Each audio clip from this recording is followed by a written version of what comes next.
We welcome you to the Divine Connection. Divine connection में हम आपका स्वागत करते हैं।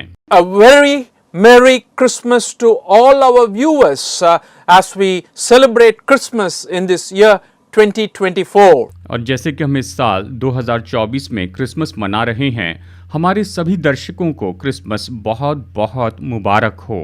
As we approach this day, and we've been talking about this quite a bit in our program for the past 3-4 programs, we are talking about the actual event that happened in the history. जैसे हम इस समय में आए हैं, पिछले 2-3 programme से हम इसके बारे में चर्चा कर रहे हैं। हम यहाँ पर असल में इतिहास में हुई घटना के बारे में बात कर रहे हैं।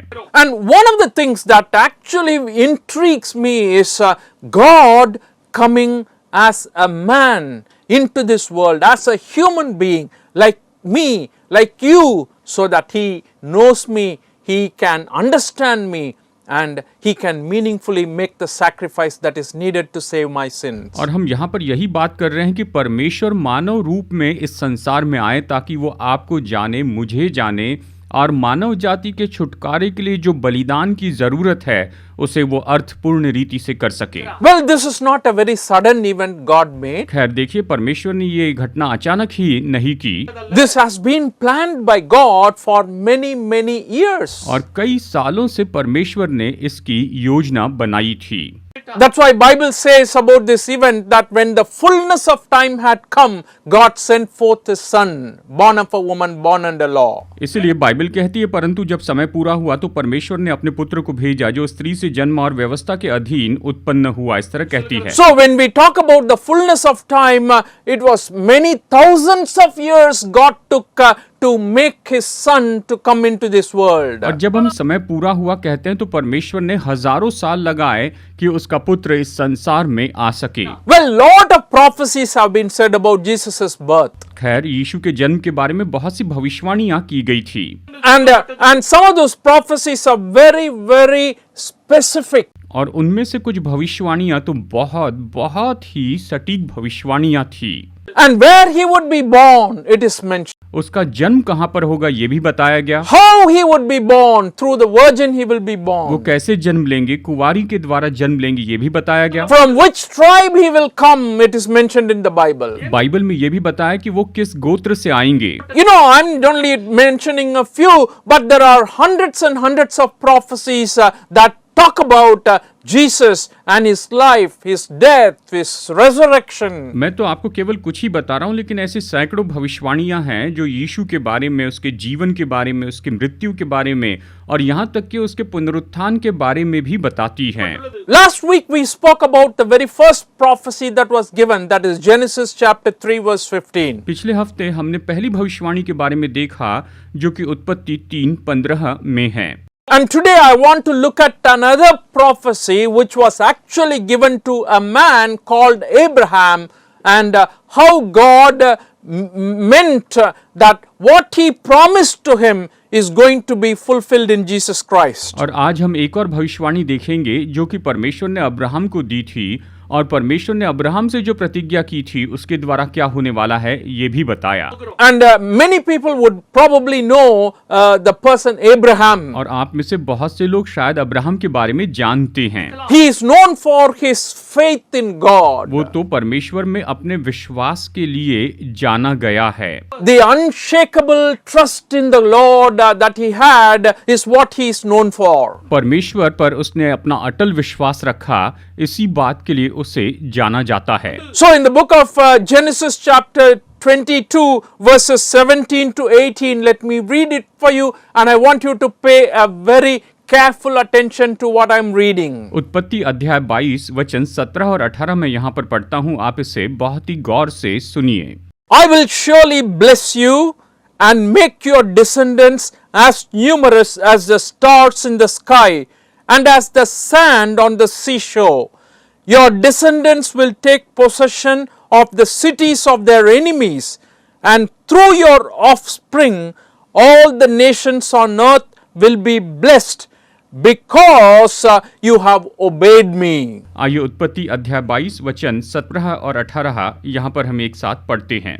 इस कारण मैं निश्चय तुझे आशीष दूंगा और निश्चय तेरे वंश को आकाश के तारांगण और समुद्र की तीर के बालू के किनकों के समान अगणित करूंगा और तेरा वंश अपने शत्रुओं के नगरों का अधिकारी होगा और पृथ्वी की सारी जातियां अपने को तेरे वंश के कारण धन्य मानेगी क्योंकि तूने मेरी बात मानी है। इस तरह बाइबल यहाँ पर कहती है।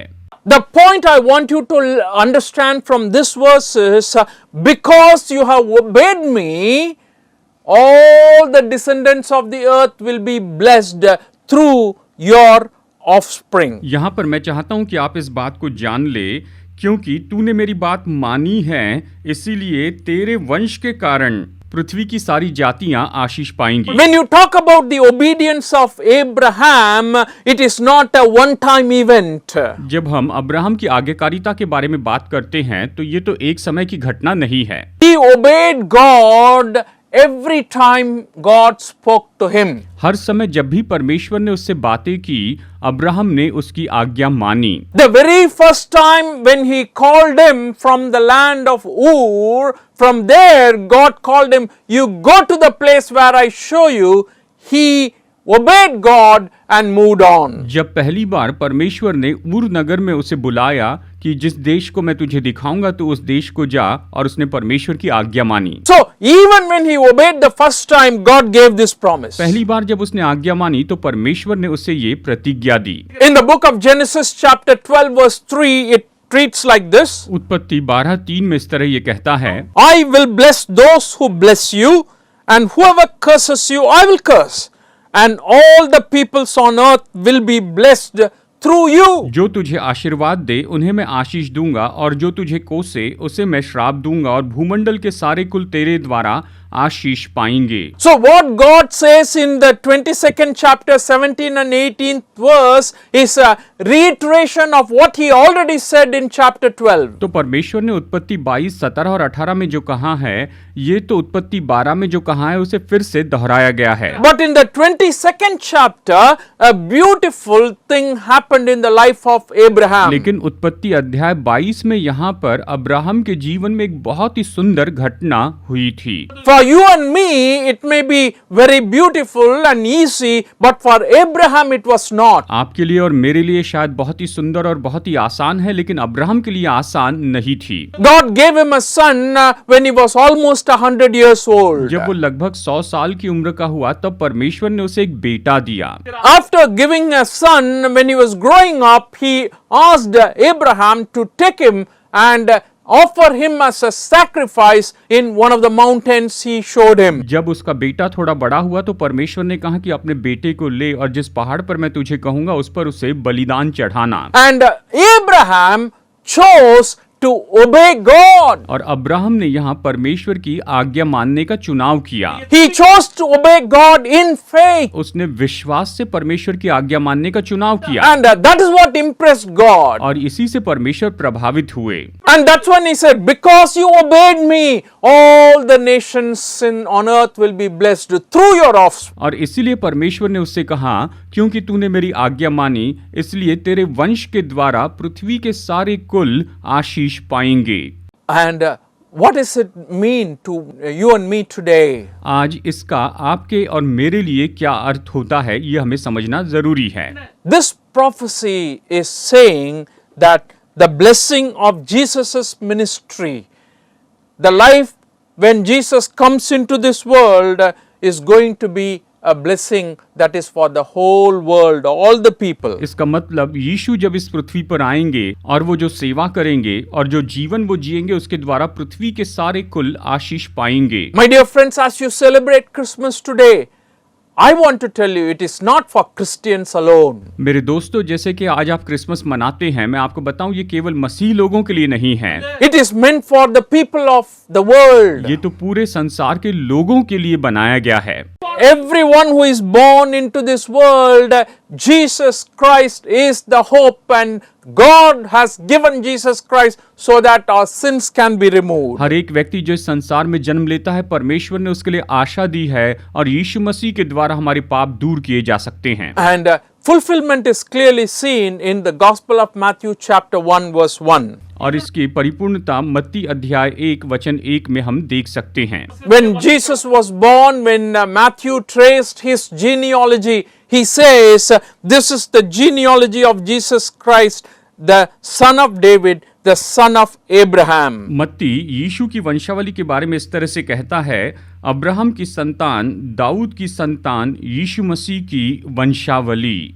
Later in the scripture we find he is also mentioned as coming from the line of Jacob. और फिर आगे वचन में हम देखते हैं कि वो यहाँ पर बताता है कि वो तो याकूब के वंश से आता है, Who is also a descendant of Abraham. जो कि अब्राहम का वंशज है। In the book of Numbers chapter 24 verse 17 we read like this. गिनती अध्याय 24 वचन 17 में हम पढ़ते हैं, I see him but not now. I behold him but not near. A star will come out of Jacob. A scepter will rise out of Israel. He will crush the foreheads of Moab, the skulls of all the peoples of Sheth. मैं उसको देखूंगा तो सही परंतु अभी नहीं, मैं उसको निहारूंगा तो सही परंतु समीप होके नहीं। याकूब में से एक तारा उदय होगा और इस्राएल में से एक राजदंड उठेगा जो मोआब की सीमाओं को चूर कर देगा और दंगा करने वालों को गिरा देगा। What it says is, I see him but not now. A star will come out of Jacob. वो कहता है मैं उसको देखूंगा तो सही परंतु अभी नहीं, याकूब में से एक तारा उदय होगा। So what we are trying to say here is, when you trace the genealogy very clearly, it is coming directly from the line of Abraham, and Judah was the tribe from which Jesus Christ came. अगर हम यीशु की वंशावली को देखें तो हम ये पाएंगे कि वो तो अब्राहम के वंश में से आते हैं और वो तो यहूदा के गोत्र में से आते हैं। इस तरह से हम उसकी वंशावली का पता लगा सकते हैं। And all these things very clearly show to us that Jesus Christ was born. He is born so that all the nations will be blessed. ये सब हमें बताते हैं कि यीशु मसीह का जन्म होगा इसीलिए कि सारे देश उससे आशीष पा सकें। I want to read the Gospel of Luke chapter 2 verse 8 to 11. लूका अध्याय 2 वचन 8 से 11 तक मैं पढ़ना चाहता हूँ। And there were shepherds living out in the fields nearby, keeping watch over the flocks at night. This happened when Jesus was born. An angel of the Lord appeared to them, and the glory of the Lord shone around them, and they were terrified. But the angel said to them, do not be afraid, I bring you good news that will cause great joy for all the people. Today, in the town of David, a Savior has been born to you. He is the Messiah, the Lord. लूका अध्याय 2 वचन 8 से 11 तक, आइए इसे हम पढ़ते हैं। और उस देश में कितने गडरिये थे जो रात को मैदान में रहकर अपने झुंड का पहरा देते थे, और प्रभु का एक दूत उनके पास आ खड़ा हुआ और प्रभु का तेज उनके चारों ओर चमका और वे बहुत डर गए। तब स्वर्गदूत ने उनसे कहा, मत डरो, क्योंकि देखो मैं तुम्हें आनंद का सुसमाचार सुनाता हूँ जो सब लोगों के लिए होगा, कि दाऊद के नगर में तुम्हारे लिए एक उद्धारकर्ता जन्मा है और यही मसीह प्रभु है। And what we read here is, through the descendant of Abraham, God came into this world in the form of Jesus Christ, and He is for all the people. यहाँ पर हम यही पढ़ते हैं कि अब्राहम के वंश के द्वारा परमेश्वर यीशु मसीह के स्वरूप में इस पृथ्वी पर आए, और यीशु मसीह तो सभी लोगों के लिए है। यही हम यहाँ पर पढ़ते हैं। What does it mean to you and me, this promise? ये जो प्रतिज्ञा है इसका आपके लिए और मेरे लिए क्या अर्थ होता है? I first of all understand that from this promise that God gave, that God does not show favoritism. यहाँ पर सबसे पहली बात इस प्रतिज्ञा के बारे में बताता हूँ कि परमेश्वर पक्षपात नहीं करते हैं। I've been telling very often in this program and even in the previous program that Jesus is for all people. मैंने आपको अक्सर इस प्रोग्राम में और इसके पहले के भी प्रोग्राम में आपको बताया कि यीशु मसीह सभी लोगों के लिए हैं। There are a lot of people who believe that he is only for the Jewish community. बहुत से लोग ये विश्वास करते हैं कि वो तो केवल यहूदी समुदाय के लिए हैं। There are some people who think that he is only for the elite people. और कुछ लोग ये सोचते हैं कि ये तो केवल कुछ चुने हुए लोगों के लिए ही हैं। So, can I follow Jesus is a question people ask. तो लोग पूछते हैं क्या मैं यीशु मसीह के पीछे चल सकता हूँ? But the way Christmas brings Christ to you and me is that His benefits, His blessings are available to all the people. लेकिन क्रिसमस मसीह यीशु को आपके और मेरे सामने इस तरह से लेकर आता है कि उसके लाभ तो सभी लोगों के लिए हैं। Actually, Bible emphasizes that God never shows favoritism. असल में बाइबल इस बात पर जोर देती है कि परमेश्वर कभी पक्षपात नहीं करते हैं। Not just in Christmas, I'm saying. केवल क्रिसमस में ही नहीं कह रहा हूँ, Even otherwise. दूसरी बातों में भी।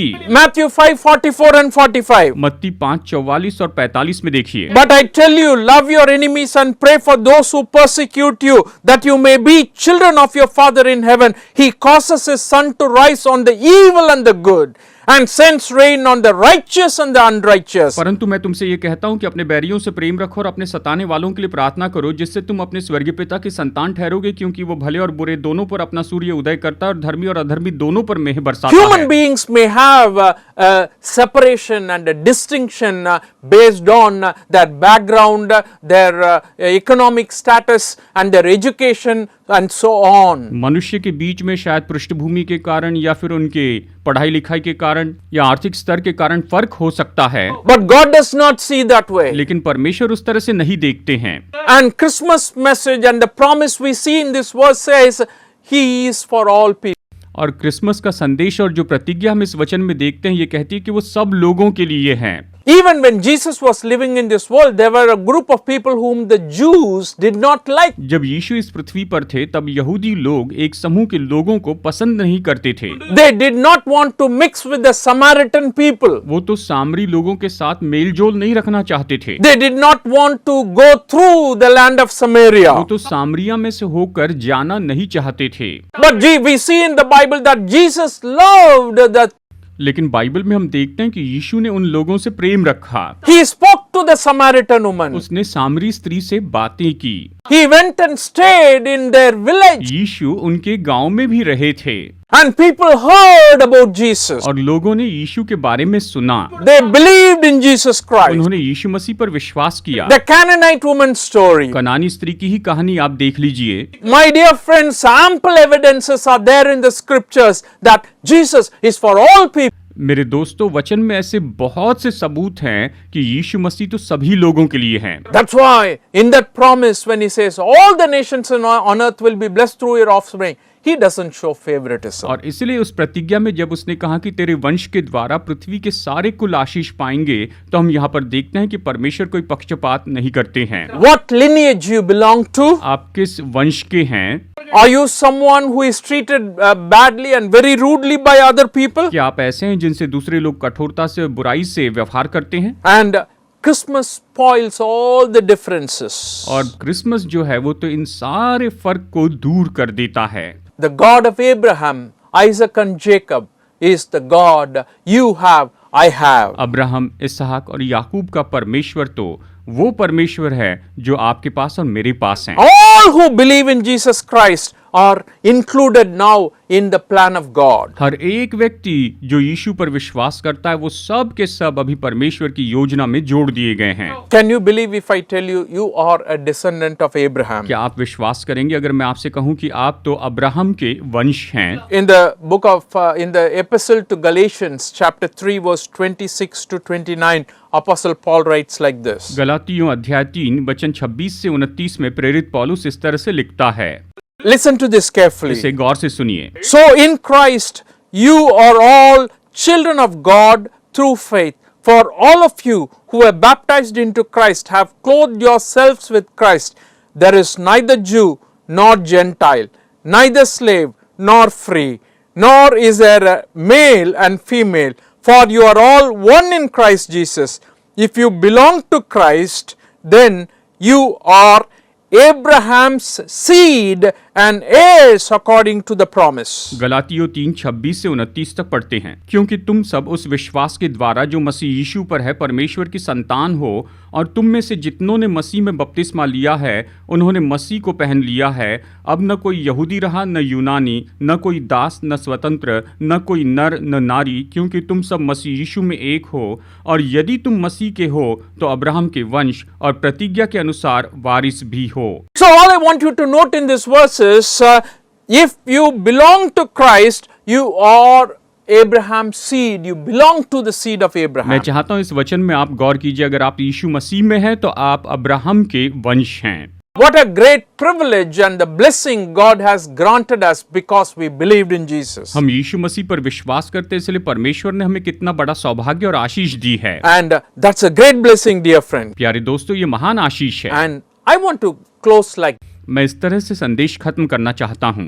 if you really want to become a child of Abraham, the choice is yours. अगर आप सच में अब्राहम की संतान होना चाहते हैं तो मैं यही कहूंगा कि चुनाव तो आपका है। The purpose of Christmas and the power of Christmas is meant for all. Christmas का उद्देश्य और क्रिसमस की सामर्थ ये तो सभी लोगों के लिए है, But only if you want it, you can really own it. लेकिन केवल अगर आप उसे चाहते हैं तो ही आप इसे ले सकते हैं। Only if you choose, it is possible for you and me. अगर आप इसका चुनाव करते हैं तभी ये हमारे लिए संभव है। And that's what this verse is talking about. ये वचन इसी के बारे में कह रहा है। How can you become the child of आप Abraham? कैसे अब्राहम की संतान हो सकते हैं? All the nations will be blessed through you. आपके द्वारा संसार के सारे कुल आशीष पाएंगे। Potentially, God has opened the door with the open arms. He is wanting you, He is expecting you to come to Him. परमेश्वर ने अपनी बाहें खोली, अपना हृदय खोला और चाहते हैं कि आप उसके पास में आए। We are not saved because we are born a Jew. हम जन्म से यहूदी हैं इसलिए उद्धार नहीं पाए हैं। We are saved because we believed in Jesus Christ. हम यीशु मसीह पर विश्वास करते हैं इसीलिए उद्धार पाते हैं। The people in Israel today who claim to be Jews are saved because they believed in Jesus Christ. आज इजराइल में रहने वाले लोग जो खुद को यहूदी कहते हैं वो यीशु मसीह पर विश्वास करते हैं इसीलिए उनका उद्धार हुआ है। And that's what Bible says. और यही तो बाइबल कहती है। And that's why Jesus was born. और इसीलिए यीशु का जन्म हुआ है। He came to die for us. वो तो हमारे लिए मरने के लिए आए। And when you believe in Him, you will be saved. और जब आप उस पर विश्वास करेंगे तो आप उद्धार पाएंगे। We read a beautiful story in the book of Luke chapter 19. लूका अध्याय 19 में हम यहाँ पर एक बहुत ही सुंदर कहानी पढ़ते हैं। A little man, a short man wanted to see Jesus. एक नाटा व्यक्ति यीशु मसीह को देखना चाहता था। He could not see. He was trying to see Jesus doing his very best. वो अपनी हर एक उत्तम कोशिश करके भी यीशु मसीह को देख नहीं पा रहा था। Climbed on a tree. तो फिर वो एक पेड़ पर चढ़ गया। Jesus was walking by and he looked up and said, Zacchaeus, come down. I want to stay in your house. और जब यीशु वहां से होकर गुजरे तो उसने ऊपर देखा और कहा, जक्कई झट नीचे उतर, आज मेरा तेरे घर में आना जरूरी है। And he was so happy, took Jesus to his home. और जक्कई बहुत ही खुश हो गया और वो यीशु मसीह को अपने घर में लेकर गया। At the same time, Jesus changed his life. और उसी समय में प्रभु यीशु ने उसकी जिंदगी बदल दी। He said, Oh Lord, I want to give half of what I have to the poor. जक्कई ने कहा, मैं आधी संपत्ति कंगालों को दे देता हूँ प्रभु। If I have taken anything from others not in a correct way, I will return it back 4 times. यदि मैंने अन्याय कर कर किसी से कुछ ज्यादा पैसा लिया है तो मैं उसे 4 गुना फेर देता हूँ। You know what did Jesus say? I'm more interested in that state. यीशु ने क्या कहा, इस वाक्य में मुझे ज्यादा दिलचस्पी है। Jesus said to him, Today salvation has come to this house because this man too is a son of Abraham. यीशु ने कहा, आज इस घर में उद्धार आया है इसलिए कि ये भी अब्राहम का पुत्र है। इस तरह यीशु ने कहा, Oh, Zacchaeus could become the son of Abraham. जक्कई अब्राहम का पुत्र हो गया।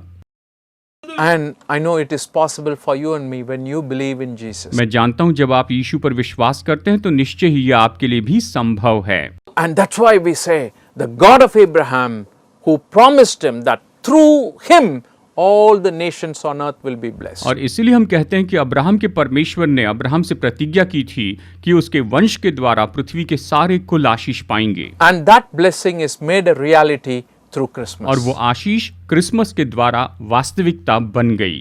God bless you today. परमेश्वर आज आपको बहुतायत से आशीष दे।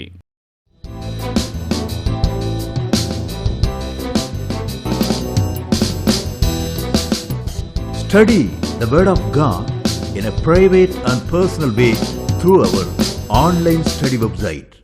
Contact number